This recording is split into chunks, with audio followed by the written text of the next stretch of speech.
Hello students, जैसा कि पिछली वीडियो में हमने डायनेमिक्स के सेंट्रल ऑर्बिट के कुछ शुरुआती टॉपिक किए थे। सबसे पहले मैं ये बता देता हूँ कि पिछली वीडियो के अंदर मैंने सेंट्रल ऑर्बिट की कौन कौन से टॉपिक करवाए थे और उनसे हमें क्या रिज़ल्ट मिला। सबसे पहले मैंने सेंट्रल ऑर्बिट की डेफिनेशन बताई थी। सेंट्रल ऑर्बिट की डेफिनेशन में मैंने ये बताया था कि कोई भी पार्टिकल जो प्लेन में मूव करता हो और जो पाथ ट्रेस उसने किया अराउंड ए फिक्स पॉइंट, ठीक है, directed towards the fix point, तो वो जो पाथ था वो क्या कहलाता था, उसका सेंट्रल ऑर्बिट कहलाता था। जिस फिक्स पॉइंट की मैंने बात की वो फिक्स पॉइंट क्या होता था, सेंटर ऑफ द फोर्स, और जिस फोर्स से फिक्स पॉइंट उस पार्टिकल को अपनी तरफ बांधे रखता था वो होती थी सेंट्रल फोर्स। ठीक है, तो सेंट्रल ऑर्बिट हमेशा एक प्लेन कर्व में मूव करते थे, प्लेन कर्व में ट्रेस किए जाते थे। ठीक है, और उसके बाद हमने डिफरेंशियल इक्वेशन डिराइव की थी सेंट्रल ऑर्बिट की, जो दो तरह की थी। एक थी उसकी पोलर फॉर्म और दूसरी उसकी क्या थी, पेडल फॉर्म। पोलर फॉर्म हमने कुछ ये की थी कि D square U by D theta square plus U is equal to F upon H square you square. ये थी हमारे पास इसकी पोलर फॉर्म। और पैडल फॉर्म हमने जो सेंट्रल ऑर्बिट की थी वो ये थी H square upon P cube into D P by D R which is equal to capital F. ये differential equation of central orbit थी इन पैडल फॉर्म। तो दो तरह की हमने इक्वेशंस पढ़ी। आज इन्हीं इक्वेशंस का हम यूज़ करेंगे आगे आने वाले टॉपिक के अंदर। सबसे पहले आज जो मैं टॉपिक करवाने जा रहा हूँ उसका नाम है एरियल वेलोसिटी। 9.4 टॉपिक मिलेगा आपकी बुक के अंदर। टॉपिक का नेम है areal velocity.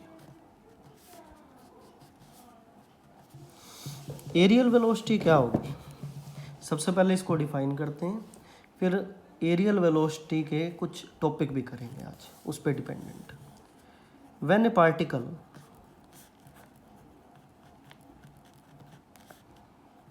Particle moves along a plane curve, the rate of change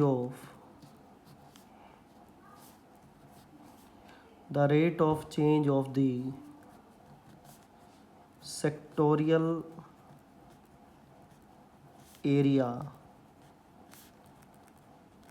traced out by the radius vector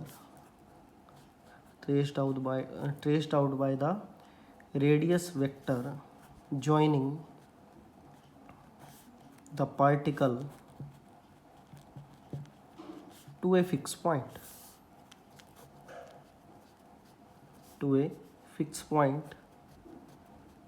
is called aerial velocity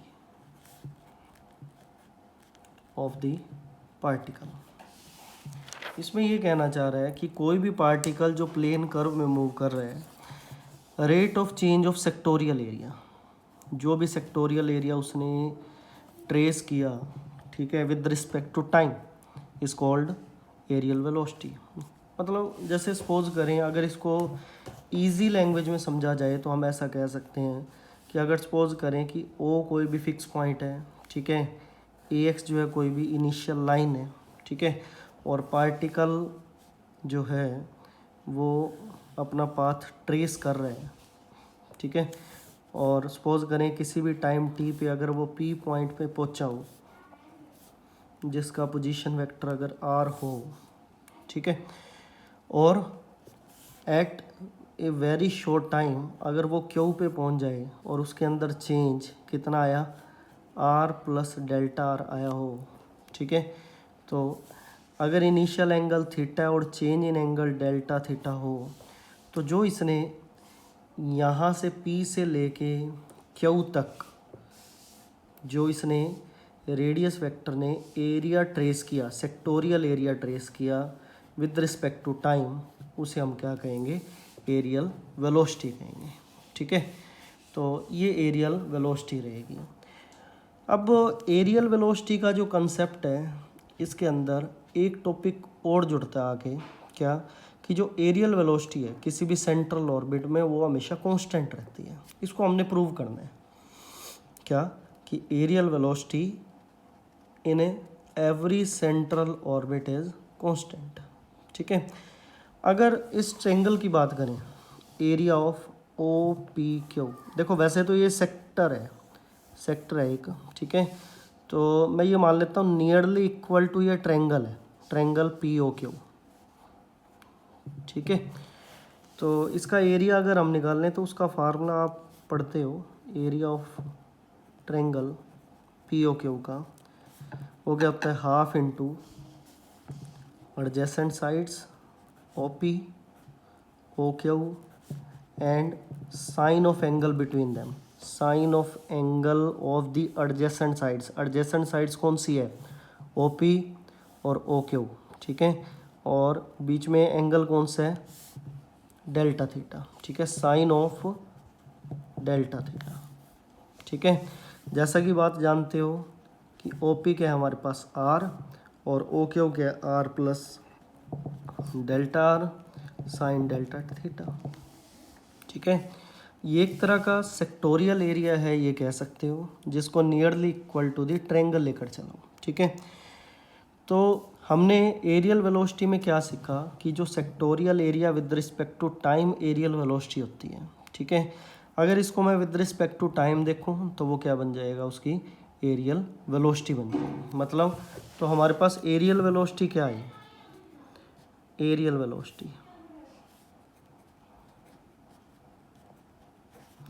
areal velocity हमारे पास आ जाएगी limit delta T tends to zero. एक बात ध्यान रखना, जो पी से क्यू में गया वो अप्रोचेस टू जीरो टाइम में गया, मतलब वेरी स्मॉल टाइम के अंदर वो पी से क्यू के अंदर चला गया, ठीक है, क्यू पे चला गया, ठीक है। तो हमने एरियल वेलोसिटी के अकॉर्डिंग क्या पढ़ा, सेक्टोरियल एरिया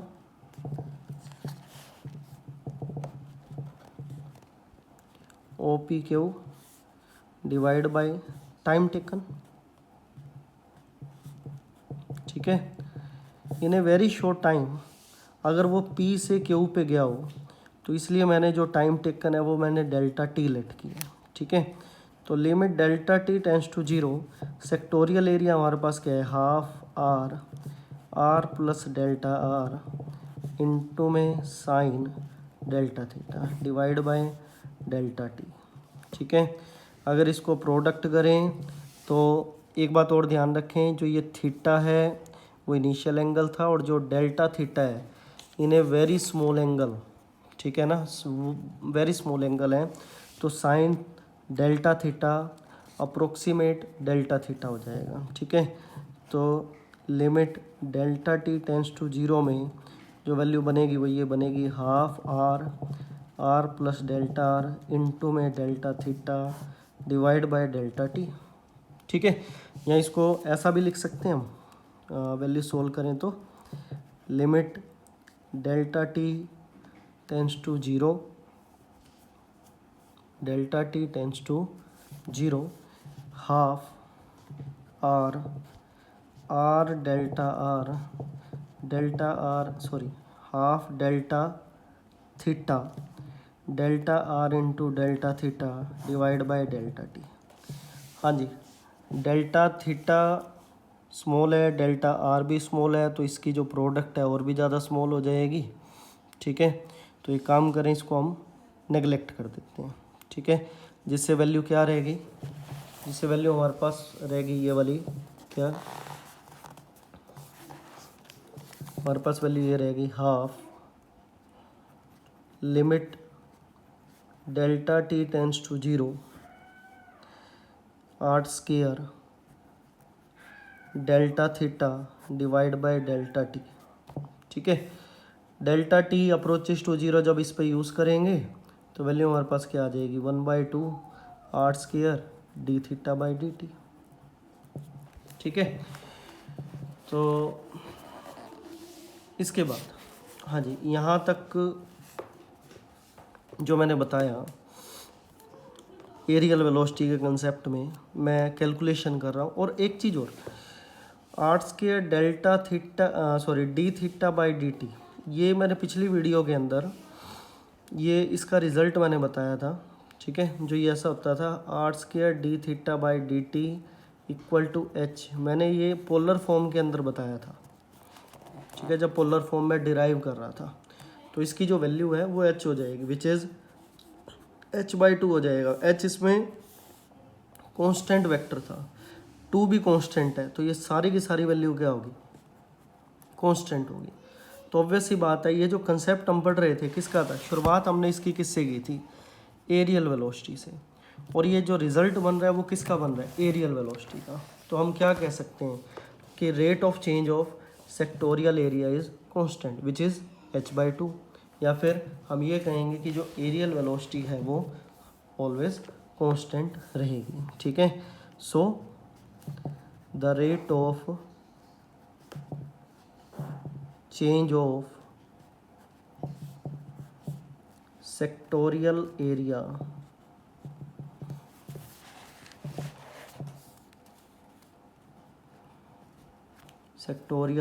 इज कांस्टेंट। ठीक है, हाँ जी, ये बात जो मैंने बोली थी वो प्रूव की। ठीक है, उसके बाद जैसा कि मैंने जो अभी डायग्राम बताया कि अगर मैं P से कोई भी एक टेंजेंट ड्रा कर दूं और O से उसके ऊपर एक परपेंडिकुलर ड्रा कर दिया जाए, जिसको M का नेम दें, और OM की वैल्यू अगर P लेट कर दी जाए। ठीक है, तो जो ये सेक्टर था POQ, जिसको मैं नियरली ट्रेंगल लेकर चल रहा था POQ। ठीक है, तो ट्रेंगल का एरिया हम एक तरीके से और भी निकालते थे, वो होता था half into base into height. ठीक है, उस तरीके से भी हम इसका सेक्टोरियल एरिया फाइंड कर सकते हैं। हाइट मैंने इसमें क्या ली, P विच इज़ परपेंडिकुलर। ठीक है, तो सेक्टोरियल एरिया कुछ इस तरीके से भी ये निकल सकता है, कैसे, सेक्टोरियल एरिया किसके इक्वल आ जाएगा, किसका, ट्रेंगल POQ का। ठीक है, किसके इक्वल आ गई value, limit delta T tends to 0। ठीक है, हाफ इंटू बेस क्या है PQ इंटू में हाइट क्या है P। ठीक है, जो बेस है PQ वो मैं आर्क है, एक तरह से आर्क को मैं मान लेता हूँ डेल्टा S है। ठीक है, डेल्टा S इंटू में P हो जाएगा, तो वैल्यू हमारे पास क्या आ जाएगी, 1/2 limit delta T tends to 0 1/2 delta S into में P। ठीक है, सेक्टोरियल एरिया अगर आ गया तो अब की बार एरियल वेलोसिटी इससे कैसे निकलेगी, जो एरियल वेलोसिटी रहेगी फिर से sectorial area divide by time taken, so limit delta T tends to 0 1/2 delta S into में P divide by delta T. ठीक है, तो ये वैल्यू हमारे पास क्या किस में कन्वर्ट हो जाएगी, 1/2 into P ds by D T. ठीक है, तो ये हो गया rate of change of distance which is called velocity. तो वैल्यू हमारे पास क्या हो जाएगी, हाफ PV। तो एक तो एरियल वेलोसिटी ये है विच इज़ हाफ PV, एक एरियल वेलोसिटी ये वाली है विच इज़ h/2। दोनों एरियल वेलोसिटी है सेम सेक्टर की, तो क्या हम ये नहीं कह सकते कि जो h/2 है सो दोनों इक्वेशन हम क्या कर देंगे, कंबाइन कर देंगे। h/2 किसके इक्वल हो जाएगा, हाफ पी वी के। ठीक है, तो वैल्यू हमारे पास क्या आ जाएगी, h equal to P V. ठीक है, या फिर v की वैल्यू हमारे पास क्या आ जाएगी, h/p, जिसमें आपको ये पता है कि जो h था वो एक कांस्टेंट वेक्टर था। सो ऑब्वियस सी बात है जो v है वो इन्वर्सली प्रोपोर्शनल टू p हो जाएगा। इन्वर्सली प्रोपोर्शनल टू p का क्या मीनिंग हुआ, इसका मीनिंग हुआ जो वेलोसिटी है at any point p of its path varies inversely as perpendicular from the center upon the tangent to the path at p। जो भी परपेंडिकुलर हमने ड्रा किया किस पे, p के टेंजेंट पे, उसके इन्वर्सली प्रोपोर्शनल रहेगी उसकी वेलोसिटी। ठीक है, तो दो बातें इसके अंदर प्रूव हुई। एक तो ये प्रूव हुआ कि areal velocity is always constant, then second thing is linear velocity, v is linear velocity. Okay, ठीक है, linear velocity is inversely as perpendicular from the centre upon the tangent to its path at p। ठीक है, ये topic है। उसके बाद इसी पे ही दो स्पेशल केस हैं। फर्स्ट केस ये रहेगा कि अगर हमें वेलोसिटी फाइंड करनी हो और पाथ का पता हो। ठीक है, पहले उसको ड्राइव करवाता हूँ। दो कोडलरीज हैं इसके अंदर। फर्स्ट कोडलरी ये है, to find the velocity when path is known. जब हमें पाथ का पता हो तो वेलोसिटी हम कैसे फाइंड करें। ठीक है, जैसा कि अभी मैं बता के हटा हूँ कि v जो है वो h/p के इक्वल होता है, या फिर ये कहो कि जो v² है वो h² होता है। हमने जब पैडल फॉर्म की थी पिछले वीडियो में, जब मैंने पैडल फॉर्म बताई थी differential equation of central orbit की, तो उसकी शुरुआत मैंने एक इक्वेशन से की थी जो 1/p² की फॉर्म में थी। ठीक है, उसी 1/p² की वैल्यू अगर यहाँ पुट करें तो वैल्यू हमारे पास हो जाएगी h² बाहर। 1/p² की वैल्यू कुछ ऐसी थी 1/r² प्लस 1/r⁴ dr/d⁻² होल²। ठीक है, अगर रिज़ल्ट यहाँ तक रहने देना चाहो तो भी ठीक है, अदरवाइज़ अगर जैसा कि हम करते होते हैं r को 1/u लेट करें तो भी हो सकता है। कैसे कि जो 1/r है वो u के इक्वल हो गया और -1/r² डेरिवेटिव कर रहा हूँ मैं यहाँ। ठीक है ना, differentiate with respect to theta, dr/d⁻ किसके इक्वल हो जाएगा, du/d⁻ के। तो ये जो वैल्यू है इसको पुट करेंगे यहाँ और 1/r की वैल्यू पुट कर देंगे इधर, तो हमारे पास जो रिज़ल्ट बनेगा वो मैं यहीं लिख देता हूँ। ठीक है, वो क्या बनेगा हमारे पास, v² किसके इक्वल हो जाएगा, हाँ जी, v² इक्वल हो जाएगा h², ब्रैकेट में क्या रह गया 1/r की value u which is u² plus du/d⁻ होल²। ठीक है, ये वेलोसिटी हम फाइंड कर सकते हैं कब, व्हेन पाथ इज़ नोन, जब हमें पता हो कि पाथ क्या है। ठीक है, जैसे एलिप्टिक है, पैराबोलिक है या हाइपरबोलिक है, इस टाइप से। ठीक है, तो इसका यूज़ हम आगे आने वाले टॉपिक के अंदर हम करेंगे भी। ठीक है, सेकंड इसकी कोडलरी जो स्पेशल केस आएगा वो ये रहेगा, to find, second special case है इसका, कोडलरी सेकंड है, to find the velocity when force is known, F is known, जब हमें फोर्स का पता हो। ठीक है, तो इसमें क्या वैल्यू रहेगी मैंने पैडल फॉर्म करवाई थी, ध्यान होगा, ये लिखवाई हुई h²/p³ dp/dr which is equal to capital F। ठीक है, तो h²/p³ into dp/dr which is equal to capital F। ठीक है, नाउ वेरिएबल सेपरेट करें तो H square by P cube D P is equal to F D R.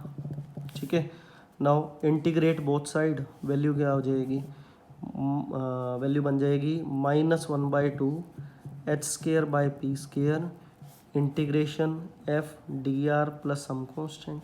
ठीक है, या इसको ऐसा लिखें, हमने H square H by P भी पढ़ा ना, एच बाई पी क्या होता था, वी के इक्वल, तो वैल्यू क्या हो जाएगी V square by 2 which is equal to minus F D R plus में सी। ये एक रिजल्ट और बन गया जो आगे यूज़ किया जाएगा। ठीक है, व्हेन फोर्स इज नोन। ठीक है, जब फोर्स क्या हो हमें पता हो, कैपिटल एफ की वैल्यू हमें पता हो। ठीक है, उसके बाद आगे टॉपिक आएंगे एलिप्टिक ऑर्बिट के, हाइपरबोलिक के, पैराबोलिक के। मतलब क्या है कि जब पार्टिकल एलिप्टिक ऑर्बिट में मूव करता हो या हाइपरबोलिक ऑर्बिट में मूव करता हो या फिर पैराबोलिक ऑर्बिट में मूव करता हो। ठीक है, तो उसके अंदर हमें ये बताना है कि उसकी लॉ ऑफ फोर्स क्या होगी, वेलोसिटी क्या होगी और उस पार्टिकल का पीरियोडिक टाइम क्या होगा। ठीक है, तो इसकी शुरुआत करता हूँ मैं। सबसे पहला ये बताता हूँ मैं कि जब पार्टिकल एलिप्टिक ऑर्बिट में हो, जब पार्टिकल किस में हो, एलिप्टिक ऑर्बिट में,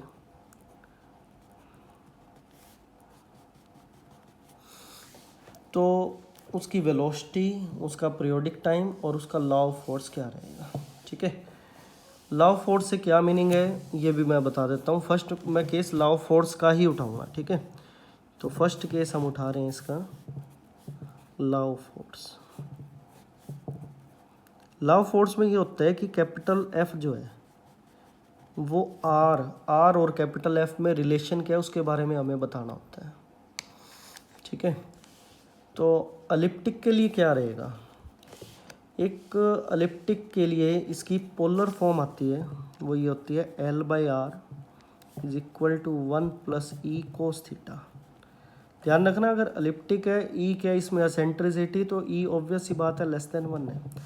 अगर ये हाइपरबोलिक होता तो इक्वेशन तो यही रहती, लेकिन जो ई है वो उसमें क्या होता है <1 होता। पैराबोलिक के केस में जो ई है वो क्या हो जाएगा इक्वल टू 1।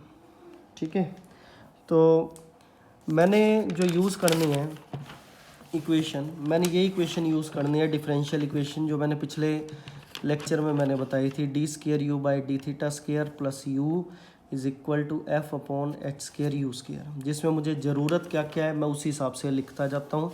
मुझे ज़रूरत पड़ेगी यू की पुट करने के लिए, मुझे ज़रूरत पड़ेगी D square you by D theta square की। ठीक है, तो u अगर चाहिए तो r को मुझे u में पहले कन्वर्ट करना पड़ेगा, फिर उसके बाद उसका 2 बार डेरिवेटिव करना पड़ेगा विद रिस्पेक्ट टू थीटा। जब जो वैल्यू आएगी फिर इन दोनों वैल्यूज़ को इसके अंदर पुट करेंगे, जिससे मिलने वाला रिजल्ट लॉ ऑफ फोर्स को शो करेगा। ठीक है, तो मैं शुरुआत करता हूँ इसकी। जैसा कि मैंने स्टार्टिंग में ही अभी बताया है इसको शुरू करने से पहले ही कि हमने r को पहले कन्वर्ट करना है u के अंदर, तो u की वैल्यू क्या हो जाएगी 1/r।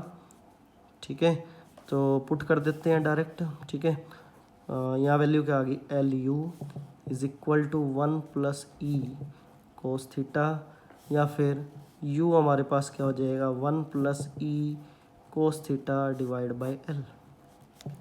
ठीक है, u की वैल्यू निकल चुकी है।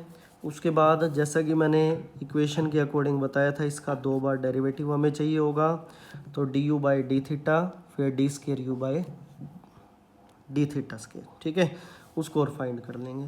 वैल्यू क्या आ जाएगी -e/l साइन थीटा फिर d square you by D theta square किसके इक्वल हो जाएगा -e/l कोस थीटा के।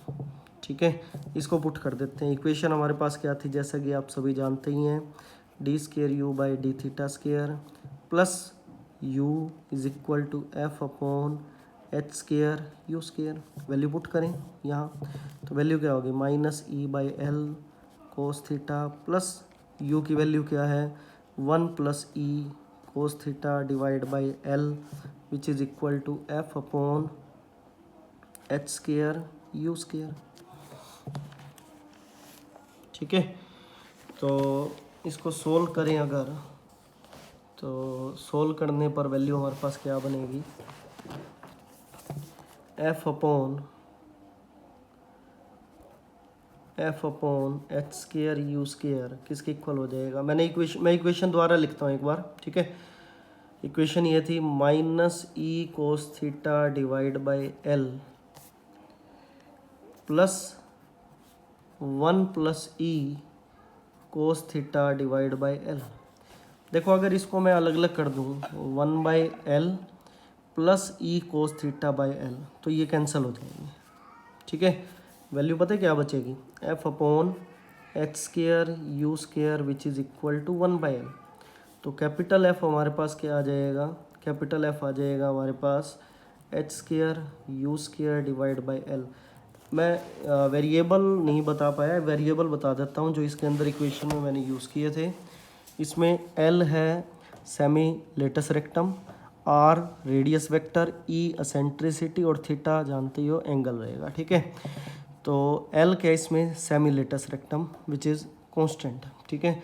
और एच हम कांस्टेंट लेकर ही चलते हैं, कांस्टेंट वेक्टर, ठीक है। तो एच स्केयर बाई एल दोनों कांस्टेंट है, तो मैं एच स्केयर बाई एल को एक अनदर कांस्टेंट लेट कर लेता हूँ लैम्बडा, ठीक है। तो वैल्यू हमारे पास क्या आ गई, lambda mu sorry you square. तो वैल्यू हमारे पास क्या आ जाएगी, लैम्बडा अपॉन आर स्केयर, ठीक है। यू को 1 बाई आर लिख सकते हैं। तो लैम्बडा कांस्टेंट है, so F is inversely proportional to r square which is required law of force, ठीक है। जैसा कि मैंने पहले भी बताया था, हम क्या करेंगे, एफ और आर के बीच में हमने रिलेशन निकालना है। तो जो एक्सेलरेशन है वो inversely as square of the distance of the particle from the focus, ठीक है। तो ये वैल्यू हमारे पास बन गई, ठीक है। ये था first part which is law of force. Second part है इसका वेलोसिटी का। देखो वेलोसिटी का कंसेप्ट यूज़ करने के लिए मैंने अभी 2 कोरोलरी बताई थी। 2 कोरोलरी में सबसे पहली कोरोलरी ये थी, to find the velocity when path is known. हमें वेलोसिटी कैसे मिलेगी, जब पाथ हमें नोन हो, ये रहा, ठीक है। अब की बार हमें पाथ का पता है, पाथ हमें पता है कि वो एलिप्टिक ऑर्बिट है, वेलोसिटी हमें फाइंड करनी है। तो उसके लिए रिज़ल्ट मैंने ये अभी तैयार करवाया था, ठीक है। इसको हम लेकर चलेंगे, ठीक है। इसमें ज़रूरी क्या क्या है वो मैं अभी बता देता हूँ, उसी को हम पुट करेंगे। u की वैल्यू एलिप्टिक के अंदर अभी हम फाइंड करके हटे हैं, D you by D theta भी अभी हमने डेरिवेटिव किया है।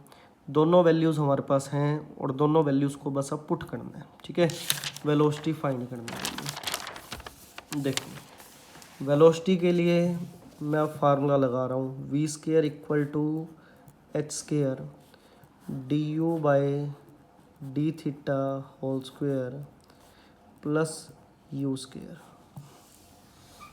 ठीक है।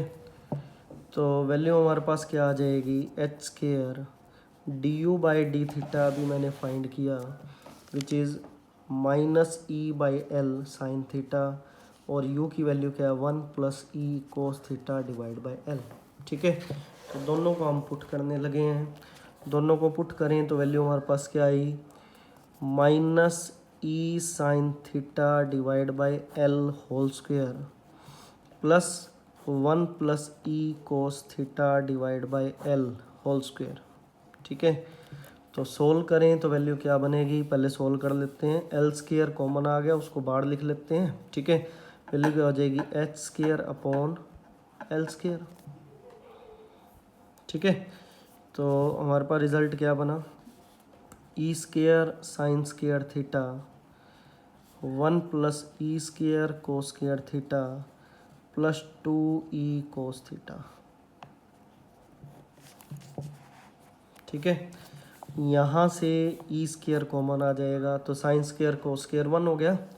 तो वैल्यू हमारे पास क्या रह जाएगी, H square upon l square, हाँ जी, 1 plus e square plus 2e cos theta. ठीक है, या फिर हम क्या लिख सकते हैं, h square upon l square, इसको मैं कुछ ऐसा लिख रहा हूँ,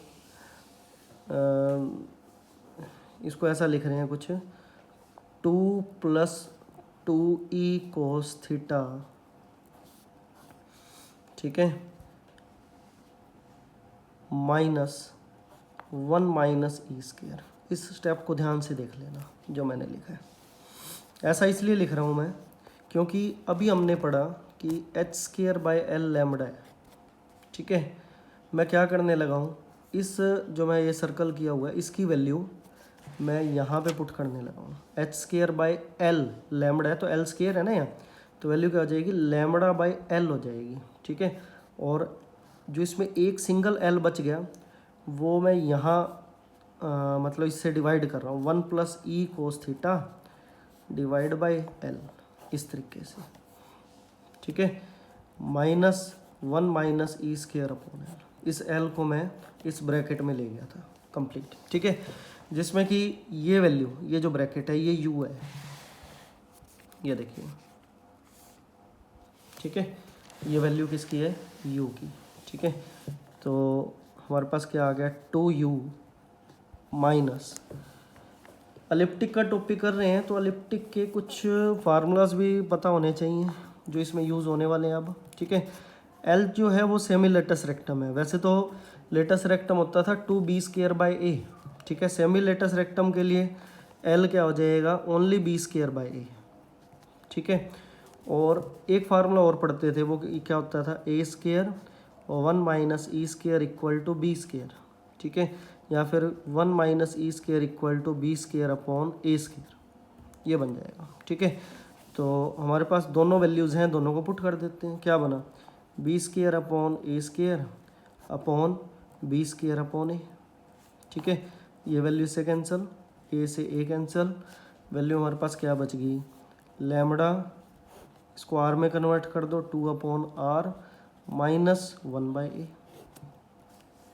ठीक है, तो हमारे पास ये रिक्वायर्ड वेलोसिटी हो गई which is equal to v square. V square किसके इक्वल आ गया, lambda 2 upon r minus 1 by a. ठीक है, तो ये थी वेलोसिटी, ये वेलोसिटी है। इसमें ए क्या है, length of semi major axis. ठीक है, और बी क्या थी, length of semi minor axis of the ellipse. ठीक है, उसके बाद आएगा थर्ड, इसके अंदर पीरियोडिक टाइम, कि जो पार्टिकल है उसे कितना टाइम लगेगा एक पूरा साइकिल कंप्लीट करने में। ठीक है, पीरियोडिक टाइम। अगर ये लेट कर लें कि उस पार्टिकल को कैपिटल टी टाइम लगता है, capital T time taken by particle in describing the whole of the ellipse, complete ellipse को डिस्क्राइब करने में पार्टिकल को अगर कैपिटल टी टाइम लगता है, और एक छोटे से सेक्टर के लिए मैंने बताया था, सेक्टोरियल एरिया मैंने बताया था, सॉरी एरियल वेलोसिटी मैंने बताई थी h/2। ठीक है, अगर h/2 एरियल वेलोसिटी थी और टाइम पीरियड t है पूरे एलिप्स का, तो इसको मल्टीप्लाई करने से एरिया रह जाएगा एलिप्स का। सोच के देखना। ठीक है, ये क्या थी, एरियल वेलोसिटी इनटू में टाइम, जो बचा area which is area of ellipse. वैसे एरिया ऑफ एलिप्स होता क्या है, पाई ए बी, यही पढ़ते हैं। तो कैपिटल टी क्या हो गया, 2 पाई ए बी अपॉन में एच, और एच क्या था, अभी मैंने बताया, एच हमारे पास था, पीछे मैंने अभी लिखा था H square upon L is equal to lambda, ये था। ठीक है, ये वैल्यू थी हमारे पास। तो क्या बना, वैल्यू हमारे पास क्या आएगी, capital T 2 pi A B upon lambda L under root. ठीक है, एल क्या थी इसमें, सेमीलेटस रेक्टम, तो 2 pi A B upon lambda b square by a. ठीक है, तो वैल्यू हमारे पास क्या आ गई, कैपिटल टी की 2π/AB upon under root lambda, value क्या आ जाएगी अंडर रूट ए अपॉन में बी से बी कैंसिल हो गया, तो कैपिटल टी टाइम पीरियड हमारे पास क्या आ गया 2π/3/2 divide by under root lambda which is required time period. ठीक है, ये टाइम लगेगा उसे कंप्लीट एक साइकिल करने में। ठीक है, यह तो थी बात जब पाथ एलिप्टिक हो। सेम टू सेम वे में आप हाइपरबोलिक को भी प्रूव कर सकते हैं और पैराबोलिक को भी प्रूव कर सकते हैं। स्टार्टिंग सेम इक्वेशन से ही करनी है, मैंने इक्वेशन ये वाली बताई थी, बस इसमें असेंट्रिसिटी का फ़र्क पड़ेगा और बीच में लगने वाले जो फार्मूलाज हैं उसी अकॉर्डिंग हाइपरबोलिक का लग जाएगा या फिर पैराबोलिक का करोगे तो वो लग जाएगा। ठीक है, तो इसको स्टूडेंट खुद करके देखें, तो अगर ये टॉपिक समझ आया है तो वो भी टॉपिक अपने आप कर लेंगे। ठीक है, कंप्लीट कर सकते हैं, इजी रहेगा, कोई ज़्यादा टिपिकल नहीं आएगा। वैसे तो इसमें 3-4 टॉपिक और भी पेंडिंग है, मैं सोचता हूँ कि आज एक एग्जांपल से शुरुआत करवा दी जाए ताकि कुछ खुद काम भी कर पाऊँ। ठीक है, तो मैं एक एग्जांपल से शुरुआत करवा रहा हूँ। जैसा कि मैंने अभी एक लॉ ऑफ फोर्स के बारे में बताया था, उसी लॉ ऑफ फोर्स पे ही मैं अब क्वेश्चन भी करवाता हूँ। ठीक है, कि लॉ ऑफ फोर्स अगर डिफरेंट कर्व्स दी गई हों तो उसके अंदर लॉ ऑफ फोर्स क्या होंगे। ठीक है, जैसे सपोज करें अगर ये एक एग्जांपल मैं लेकर चलूँ जिसके अंदर कर्व कुछ इस टाइप की दी गई है, r⁴n a⁴n cos n theta, इसमें लॉ ऑफ फोर्स बतानी है। ठीक है, इस टाइप का कभी भी क्वेश्चन आए, ठीक है, तो इसके अंदर हमें लॉग बोथ साइड करके इक्वेशन मतलब जो ये गिवन है इनको सेपरेट हम कर लेंगे। ठीक है, लेकिन उससे भी पहले हम क्या करेंगे, क्योंकि फार्मूला जो अपना पोलर फॉर्म का था in the form of u था, तो r को हम 1/u में कन्वर्ट कर लेंगे। वैसे कई बार डाउट ये रहता है कि क्वेश्चन r में रहे u में रहे, तो u तो एक आर्बिट्रेरी है, तो फार्मूला बाद में u में क्यों कन्वर्ट किया, तो इसमें कोई दिक्कत नहीं है।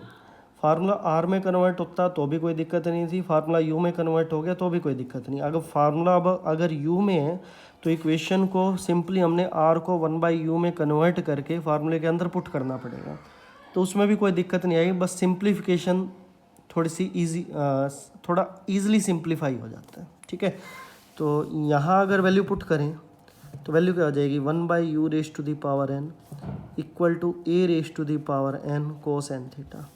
तो क्या बना 1 equal to a⁴n u⁴n cos n theta. ठीक है, जैसा कि मैंने बताया था लॉग बोथ साइड कर लो, तो वैल्यू क्या हो जाएगी log 1 विच इज़ 0, ये क्या हो जाएगा n log a plus n log u plus log of cos n theta.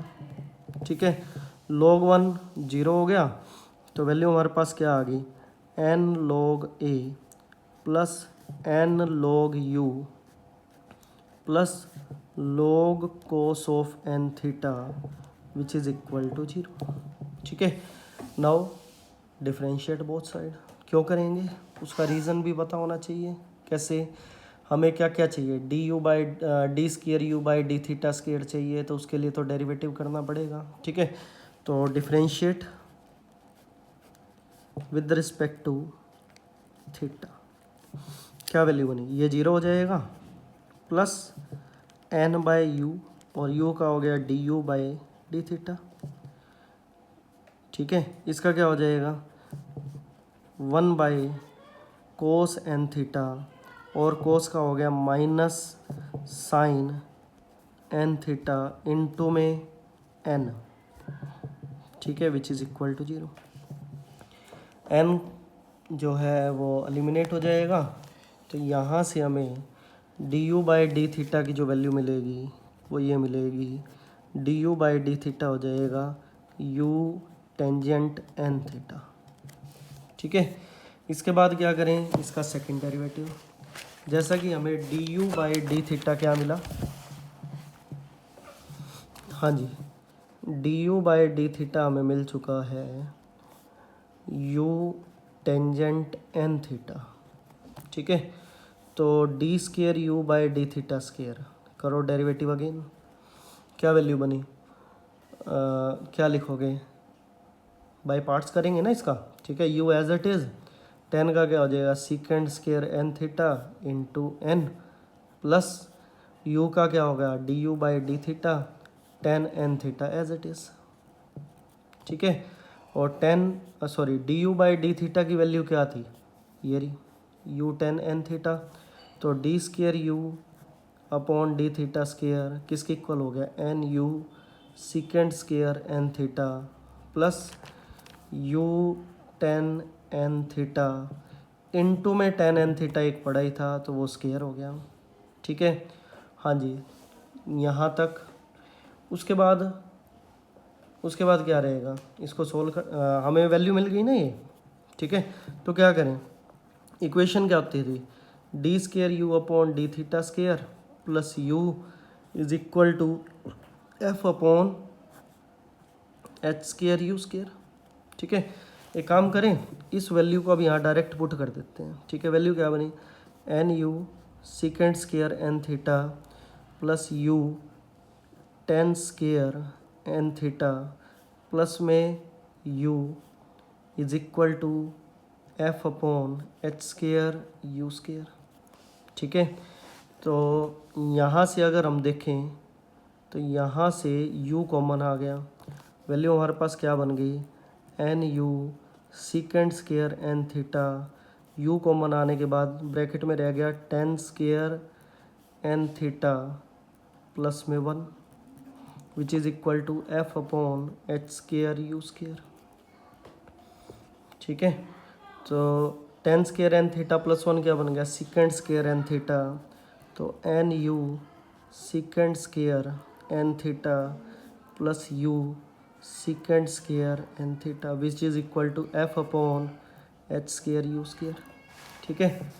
तो यहाँ से कॉमन क्या क्या आया, u भी कॉमन आ रहा है, सीकेंड स्केयर एन थीटा भी कॉमन आ रहा है, ठीक है, which is equal to F upon H square you square, ठीक है।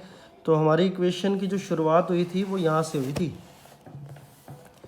1 is equal to A raise to the power N you raise to the power N cos N theta. अगर cos को मैं उधर ले जाऊँ ना तो 1 बाय कोस सीकेंट हो जाएगा, तो सीकेंट एन थीटा की वैल्यू हमें पता है क्या है a raise to the power N you raise to the power n, इसको मैं यूज़ करूँगा अभी, ठीक है। सीकेंट एन थीटा की वैल्यू है a raise to the power N you raise to the power n, यहाँ पुट करो वैल्यू क्या होगी n plus 1 u a raise to the power 2n u raise to the power 2n, square था ना इसलिए double हो गया, ठीक है, F upon H square you square, ठीक है। तो यहाँ कैपिटल एफ की वैल्यू निकाल लेते हैं, यू जितने भी हैं वो हम सारे कंबाइन कर लेते हैं, ठीक है। N plus 1 A raise to the power 2n, तो यू कितने बच गए, यू कितने हो गए टोटल, यू टोटल हमारे पास हो गए U raise to the power 2n plus 1, ये उधर जाके स्केयर और तो 3 हो गया, ये कॉमन कांस्टेंट नेम दे देते हैं। तो कैपिटल एफ किसके इक्वल हो गया lambda U raise to the power 2n plus 3, या फिर कैपिटल एफ किसके इक्वल हो गया lambda upon R raise to the power 2n plus 3, तो capital F inversely as R raise to the power 2n plus 3 which is law of force, ठीक है। तो इस तरीके से क्वेश्चन कर सकते हो। तो आर और थीटा के जितने भी क्वेश्चन हैं इससे रिलेटेड एक्सरसाइज के अंदर फर्स्ट क्वेश्चन के कई पार्ट हैं, वो एक बार ट्राई करके देखें, अगर कोई दिक्कत हो तो वो मैं नेक्स्ट वीडियो में आपको बता दूँगा, ठीक है। तो आज इतना ही करेंगे, फिर बचे हुए टॉपिक और कुछ और एग्जाम्पल नेक्स्ट वीडियो में मैं बताऊँगा, ठीक है। थैंक यू वेरी मच, मुझे फीडबैक देते रहें ताकि मैं अपनी वीडियो में सुधार करता रहूँ, ठीक है। Thank you.